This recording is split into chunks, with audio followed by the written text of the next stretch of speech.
ನಟ ದರ್ಶನ್ ಕೊಲೆ ಪ್ರಕರಣದಲ್ಲಿ ಈಗಾಗಲೇ ಪೊಲೀಸರ ಅತಿಥಿಯಾಗಿದ್ದಾರೆ. ಸೊ ಈ ಒಂದು ಘಟನೆ ನಂತರ ವಾಣಿಜ್ಯ ಮಂಡಳಿ ಒಂದು ಒಂದು ಒಳ್ಳೆ ಕೆಲಸ ಮಾಡ್ತು ಅನ್ಬೋದು. ಒಂದಷ್ಟು ಕನ್ನಡ ಚಿತ್ರರಂಗದ ಹಿರಿಯರ ಜೊತೆಯಲ್ಲೆಲ್ಲ ಹೋಗಿ ಕೊಲೆಯಾದಂತಹ ರೇಣುಕಾ ಸ್ವಾಮಿ ಅವರ ಸಾಂತ್ವನಕ್ಕೆ, ಒಂದು ಕುಟುಂಬಕ್ಕೆ ಹೋಗಿ ಒಂದು ಸಾಂತ್ವನ ಹೇಳುವಂತ ಒಂದು ಕೆಲಸ ಮಾಡಿದ್ರು. ಆದರೆ ಈ ಒಂದು ಪ್ರಕರಣದಲ್ಲಿ ಇದುವರೆಗೂ ಕೂಡ ಕಲಾವಿದರ ಸಂಘ ನನಗೂ ದರ್ಶನ್ಗೂ ಸಂಬಂಧವೇ ಇಲ್ಲ ಅನ್ನುವಂತ ರೀತಿಯಲ್ಲಿ ಕೂತಿದೆ. ಸೊ ಇನ್ನು ಈ ವಿಚಾರವಾಗಿ ಮಾತಾಡೋದಕ್ಕೆ ನನ್ನ ಜೊತೆಯಲ್ಲಿ ಹಿರಿಯ ನಿರ್ಮಾಪಕರು, ನಟರು ಆದಂತಹ ಮತ್ತೆ ಕನ್ನಡ ಪರ ಹೋರಾಟಗಾರರು ಆದಂತಹ ಸಾರಾ ಗೋವಿಂದ್ ಅವರಿದ್ದಾರೆ. ಸೊ ಈ ಒಂದು ಪ್ರಕರಣದ ಬಗ್ಗೆ ಕಲಾವಿದರ ಸಂಘದ ಒಂದು ಜಾಣ ಕುರುಡಿನ ಬಗ್ಗೆ ಏನ್ ಹೇಳ್ತಾರೆ ಕೇಳ್ತಾ ಹೋಗ್ತೀನಿ. ಸರ್, ಚಿತ್ರರಂಗದಲ್ಲಿ ಆಗಬಾರ್ದಾಗಿತ್ತು, ಒಂದು ಘಟನೆ ಆಯಿತು. ಸೊ ಆ ಘಟನೆಯ ಆದಂತಹ ಬಳಿಕ ಎಚ್ಚೆತ್ರಿ ನೀವೆಲ್ಲ. ಸೊ ಹಿರಿಯರು ಅನುಭವ ಅನ್ನುವಂಥದ್ದನ್ನ ನೀವು ತೋರಿಸಿದ್ರಿ ಸರ್. ಅಲ್ಲಿ ವಾಣಿಜ್ಯ ಮಂಡಳಿಯ ನೇತೃತ್ವದಲ್ಲಿ ಹೋದ್ರಿ, ಒಂದು ಸಮಾಧಾನ ಮಾಡಿದ್ರಿ, ಇನ್ನೇನು ಮಾಡೋದಕ್ಕಾಗಲ್ಲ ಅನ್ನುವಂಥ ನಿಟ್ಟಿನಲ್ಲಿ ಅವರಿಗೆ ಒಂದು ಧೈರ್ಯ ತುಂಬುವಂಥ ಕೆಲಸ ಮಾಡಿದ್ರಿ. ಆದರೆ ಈ ಒಂದು ಪ್ರಕರಣದಲ್ಲಿ ಕಲಾವಿದರ ಸಂಘ ಯಾಕೆ ಸೈಲೆಂಟ್ ಆಗಿದೆ? ಕಲಾವಿದನ ಸಂಘಕ್ಕೂ ದರ್ಶನ್ ಅವ್ರಿಗೂ ಸಂಬಂಧ ಇಲ್ವಾ ಸರ್? ಇಲ್ಲಿ ಕಲಾವಿದರ ಸಂಘ ಪ್ರಮುಖ ಪಾತ್ರವನ್ನು ವಹಿಸಬೇಕಾಗಿತ್ತು ನನ್ನ ಒಂದು ಇದರಲ್ಲಿ.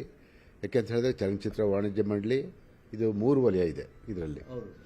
ಅಲ್ಲಿ ನಮ್ಮ ಕಲಾವಿದರು ಯಾರೂ ಬರಲ್ಲ. ಒಂದು ಪ್ರದರ್ಶಕರು, ಒಂದು ಹಂಚಿಕೆದಾರರು, ಒಂದು ನಿರ್ಮಾಪಕರು. ಈ 3 ವಲಯಗಳಲ್ಲಿ ಸೇರಿ ಒಂದು ವಾಣಿಜ್ಯ ಮಂಡಳಿ ಅಂತ ನಾವು ಮಾಡ್ಕೊಂಡಿದ್ವಿ. ಕಲಾವಿದರ ಸಂಘನೇ ಬೇರೆ ಇದೆ. ಅದನ್ನು ಆಗಿನ ಕಾಲದಲ್ಲಿ ಪ್ರಾರಂಭ ಮಾಡಿದ್ದು ಡಾಕ್ಟರ್ ರಾಜ್ಕುಮಾರ್ ಅವರು. ಇವತ್ತು ಅದು ಇಷ್ಟು ಹೆಮ್ಮರವಾಗಿ ಬೆಳ್ಕೊಂಡು ಬಂದಿದೆ. ಇರಲಿ, ಈಗ ನಾನು ಅದನ್ನು ಹೇಳಿದೆ ಮೊನ್ನೆ, ದೊಡ್ಡಣ್ಣವರು ಯಾವುದೋ ವಾಹಿನಿಯಲ್ಲಿ ನಾನೀಗ ಬರೋಕ್ಕಾಗಲ್ಲ ಅಂತ ಹೇಳಿದ್ದನ್ನು ಕೇಳ್ಪಟ್ಟೆ. ಇಲ್ಲಿ ಮುಂದೆ ನನಗೆ ಇನ್ನೂ ಅರ್ಥ ಆಗ್ತಾಯಿಲ್ಲ. ಕಲಾವಿದರ ಸಂಘ ಈ ಒಂದು ಘಟನೆಯಲ್ಲಿ ಪ್ರಮುಖ ಪಾತ್ರವನ್ನು ವಹಿಸಬೇಕಾಗಿದ್ದು ಅವರ ಜವಾಬ್ದಾರಿ. ಯಾಕೆ ನನಗೆ ಅರ್ಥ ಆಗ್ತಾಯಿಲ್ಲ.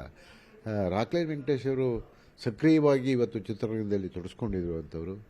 ಅವ್ರು ನಿಜವಾಗಿ ಇಂಥ ಸಮಸ್ಯೆಗಳು ಬಂದಾಗ ಅವರು ಬಹಳ ಮುಂದೆ ಇರ್ತಾರೆ. ನನಗೆ ಗೊತ್ತಿದ್ದಂಗೆ ಅದು ಯಾವುದೇ ಆಗಿರ್ಬೋದು, ಭಾಳ ಚೆನ್ನಾಗಿ ನಿಭಾಯಿಸ್ತಾರೆ. ಅದರಲ್ಲಿ ಎರಡು ಮಾತಿಲ್ಲ. ಅದು ನನಗೆ ಹಲವಾರು ಬಾರಿ ನಾನು ಕಂಡಿದ್ದೀನಿ, ನೋಡಿದ್ದೀನಿ, ಖುಷಿಪಟ್ಟಿದ್ದೀನಿ. ಯಾಕೆಂತ ಹೇಳಿದ್ರೆ ಒಟ್ಟೊಟ್ಟಿಗೆ ನಾವೆಲ್ಲ ಚಿತ್ರರಂಗಕ್ಕೆ ಬಂದಂಥವ್ರು. ಹಾಗಾಗಿ ಹೌದೌದು, ಖಂಡಿತವಾಗಿ ರಾಕ್ಲೈನ್ ವೆಂಕಟೇಶ್ಗೆ ಆ ತಾಕತ್ತಿದೆ, ಆ ದಮ್ಮು ಇದೆ. ಅದರಲ್ಲಿ ಎರಡು ಮಾತಿಲ್ಲ. ಮಾಡ್ತಾರೆ. ಯಾಕೆ ಮುಂದೆ ಬಂದಿಲ್ಲ? ಅಥವಾ ಮಾಧ್ಯಮದವರು ಅವ್ರನ್ನ ಸಂಪರ್ಕ ಮಾಡಿಲ್ವಾ? ನಾನೇ ಸಂಪರ್ಕ ಮಾಡಿದ್ದೀನಿ ಸರ್. ಈಗ ಏನಾಗುತ್ತೆ, ಸಾರ್ವಜನಿಕರು ಕೇಳ್ತಾರೆ, ಎಲ್ಲಿ ಕಲಾವಿದರ ಸಂಘ?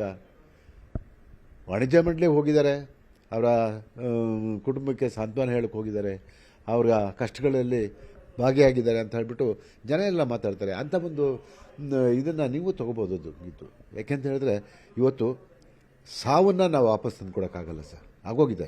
ಸಾವಿಗೆ ಬೆಲೆ ಕಟ್ಟೋದಕ್ಕೂ ಸಾಧ್ಯ ಇಲ್ಲ ಆ ಜೀವಕ್ಕೆ. ಅಂಥ ಸಂದರ್ಭದಲ್ಲಿ ಆದರೂ ಕೂಡ ನಾವು ಆ ಒಂದು ಕುಟುಂಬಕ್ಕೆ ಸಾಂತ್ವನ ಹೇಳಕ್ಕೆ ಹೋಗಬೇಕಾಗಿತ್ತು. ಇದು ಮೊದಲು ಮಾಡಬೇಕಾಗಿದ್ದು ಕಲಾವಿದರ ಸಂಘ.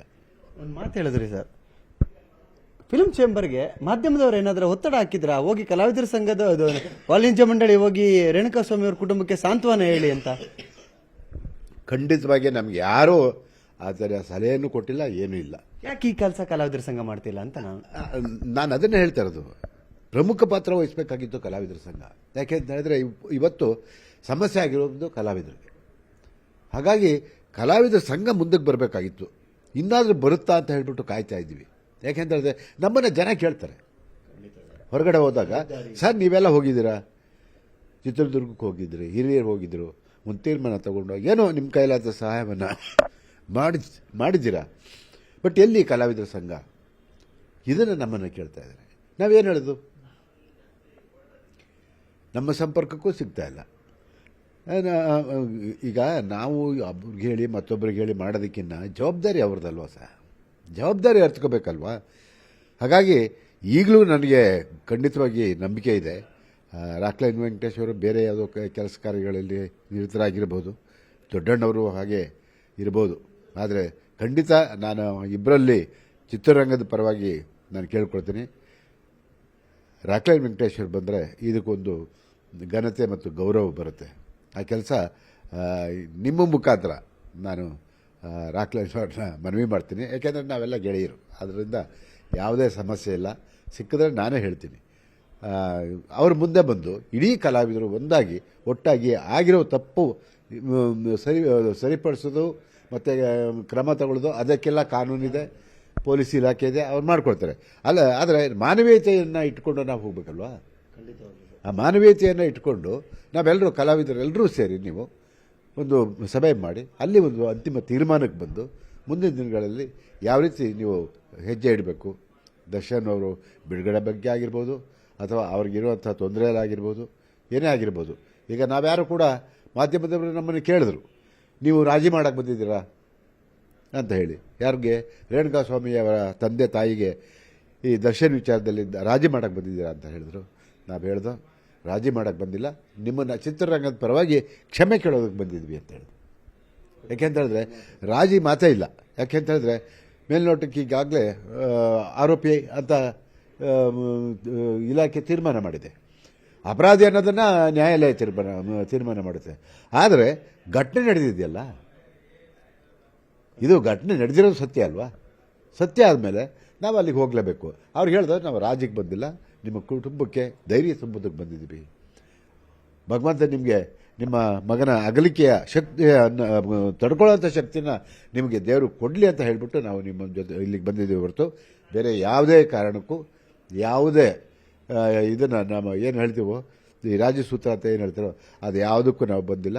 ನಿಮ್ಮನ್ನು ನೋಡಿಕೊಂಡು ಮಾತಾಡ್ಸ್ಕೊಂಡು ಹೋಗೋಣ ಅಂತ ಬಂದು ಹೇಳಿದ್ದೀವಿ. ಈ ಕೆಲಸನ ನಮಗಿನ್ನ ಮುಂಚೆ ಕಲಾವಿದರ ಸಂಘ ಮಾಡಬೇಕಾಗಿತ್ತು.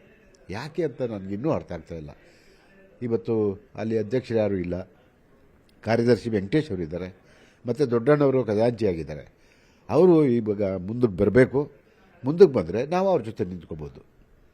ಕನ್ನಡಿಗರ ಮೆಚ್ಚಿನ ನಿಮ್ಮ ನ್ಯೂಸ್ 18 ಕನ್ನಡ ಈಗ ವಾಟ್ಸ್ಆಪ್ನಲ್ಲಿಯೂ ಲಭ್ಯ.